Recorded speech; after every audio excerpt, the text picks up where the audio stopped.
इब्रानियों के नाम पत्र अध्याय 8 नए विधान के प्रधान याजक मसीह। इन बातों का सारांश ये है, हमारा एक जैसा प्रधान याजक है जो स्वर्ग में महामहिम के शासन की दाहिनी ओर विराजमान होकर उस वास्तविक मंदिर तथा तंबू का सेवक है जो मनुष्य द्वारा नहीं बल्कि प्रभु द्वारा संस्थापित है। प्रत्येक प्रधान याजक भेंट और बलि चढ़ाने के लिए नियुक्त है, इसलिए यह आवश्यक है कि उसके पास चढ़ावे के लिए कुछ हो। यदि ईसा अब तक पृथ्वी पर रहते तो वे याजक भी नहीं होते, क्योंकि संहिता के अनुसार भेंट चढ़ाने के लिए याजक विद्यमान है। यद्यपि वह एक ऐसे मंदिर में सेवा करते हैं जो स्वर्ग की वास्तविकता की प्रतिकृति और छाया मात्र है। यही कारण है कि जब मूसा तंबू का निर्माण करने वाले थे तो उन्हें ईश्वर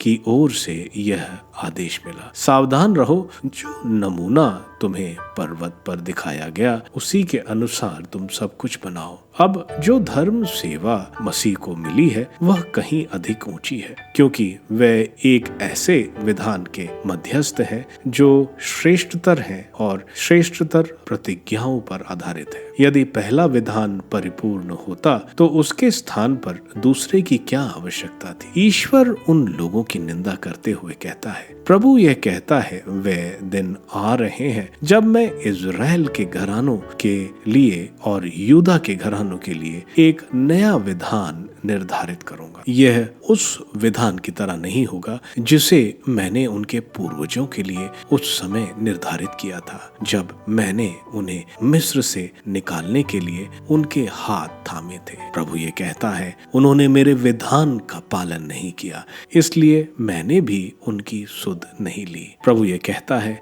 वह समय बीत जाने के बाद मैं इज़राइल के लिए यह विधान निर्धारित करूंगा। मैं अपने नियम उनके मन में रख दूंगा, मैं उन्हें उनके हृदय पर अंकित करूंगा। मैं उनका ईश्वर होऊंगा और वे मेरी प्रजा होंगे। इसकी जरूरत नहीं रहेगी कि वे एक दूसरे को शिक्षा दें और अपने भाइयों से कहें, प्रभु का ज्ञान प्राप्त कीजिए, क्योंकि छोटे और बड़े सब के सब मुझे जानेंगे। मैं उनके अपराध क्षमा कर दूंगा और उनके पापों को याद भी नहीं रखूं। ईश्वर इस विधान को नया कहकर पुकारता है, इसलिए उसने पहला विधान रद्द कर दिया है। जो पुराना और जराग्रस्त हो गया है वह लुप्त होने को है।